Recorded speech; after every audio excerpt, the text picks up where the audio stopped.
Nakahanda Department of Social Welfare and Development sa pagtugon sa mga pamilyang naapektuhan ng Bagyong Luis. Alinsunod ito sa direktiba ni Pangulong Ferdinand R. Marcos Jr. na magbigay ng mabilis, maagap at sapat na tulong sa mga pamilyang nangangailangan.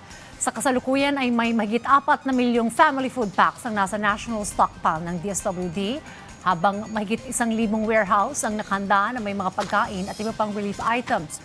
Bukod sa pagkain at iba pang pangunahing pangailangan, naghahatid din ng kagawaran ng psychosocial first aid at iba pang serbisyo sa mga evacuation center para matulungan ang mga evacuee.